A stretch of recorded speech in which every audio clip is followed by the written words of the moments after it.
Would it be fair to say then that when you're thinking about the overall podcasting landscape, is it a fair assessment to say that like on the one side you have Apple and Spotify trying to close off podcasting, kind of like trying to take more of that industry for themselves, and then on the other hand you have Podcast Index trying to open it up?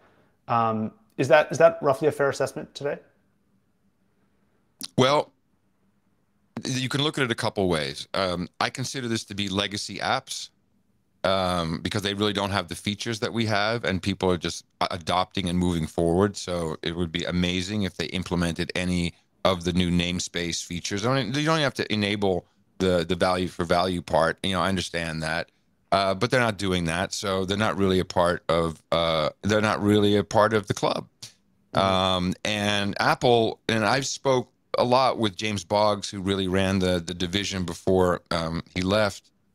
And, I've talked a lot about podcasting 2.0 and the features. And then Spotify started to, do these exclusive deals, and Apple got into this. Well, should we, because, they've always kind of had half a testicle in the content waters, with Apple TV Plus and all this stuff. And they've never really serious enough, or I'm not quite sure. And so they, and in fact, when they were talking about this new subscription service, I said, what do you think? I said, it's stupid. I said, why don't you just be with the cool kids, man? Let's do some cool shit now.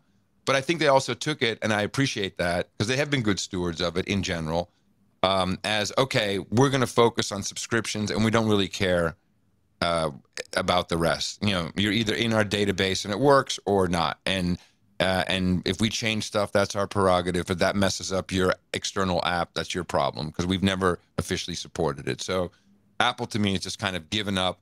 I don't think they're that important. They are a default player.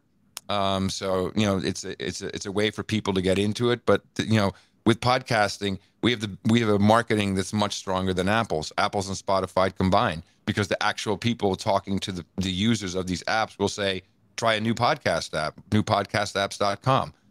That's the marketing. I don't need to have $1 billion budget for that. Spotify is a little different. Spotify has a well-published strategy of owning all things audio. That's what they want to do. They've literally spent hundreds of millions of dollars buying up what they think are the most important pieces. It'll be a great use case for business school down the line. It's not possible what they want to do. You cannot capture and own a decentralized open protocol. You can't.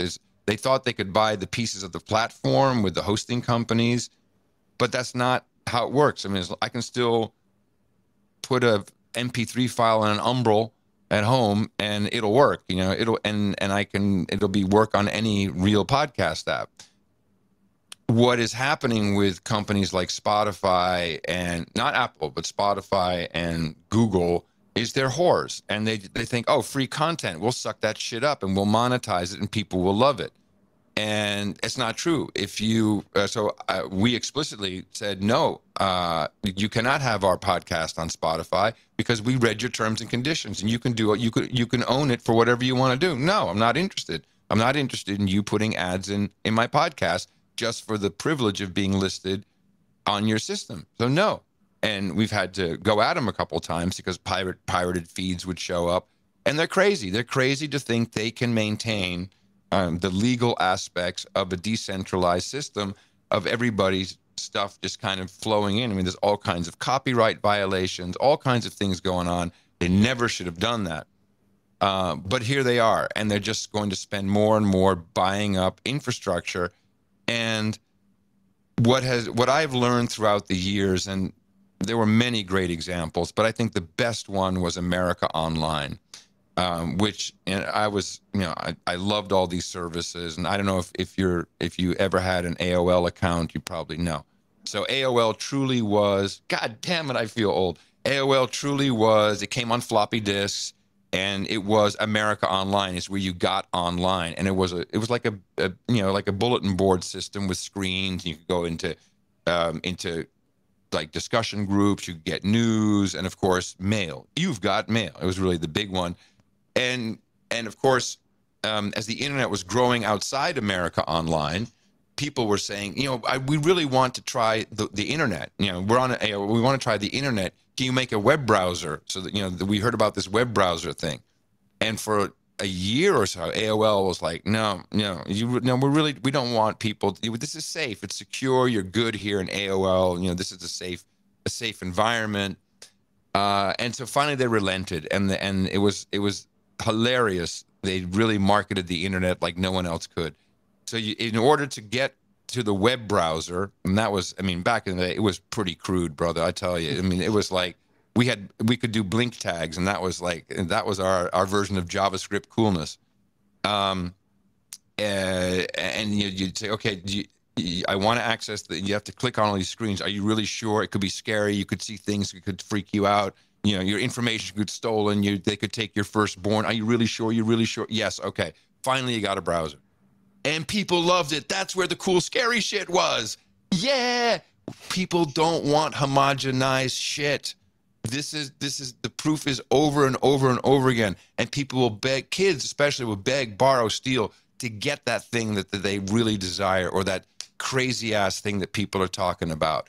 And so it's a mistake to think that you can make a safe, brand safe, because Spotify has to have everything brand safe in order to sell ads across it, because advertisers are still going to have a problem with being related to some content that is controversial.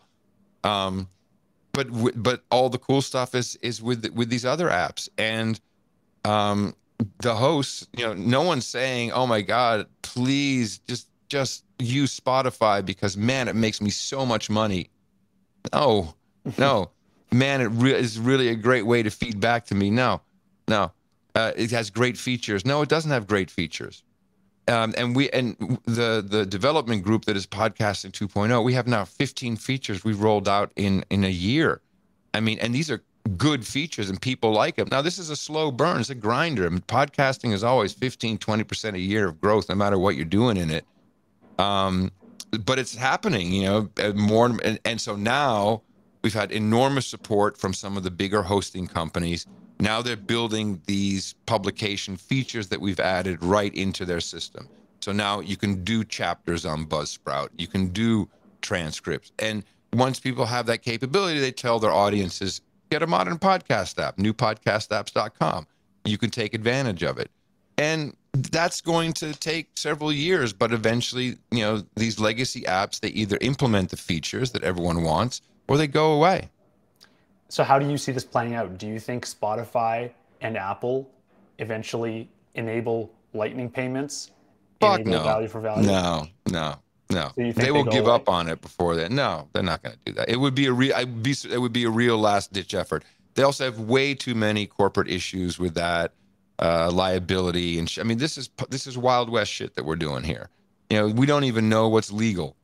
We don't. If I send you stats, is that a gift? Is that tax deductible? Do I have a limit? What do you do? Is it property? Do you pay income taxes? Do you pay income taxes and then capital gains taxes, or take a loss? We don't know. But we are saving all of our data. We're saving all of our transactions. We know exactly what we have, so we can always go and do it properly when we're told. This is way too dangerous for companies like that. And in their whole look, every single big tech company wants to be a couple things. They desperately want to be your bank. All of them.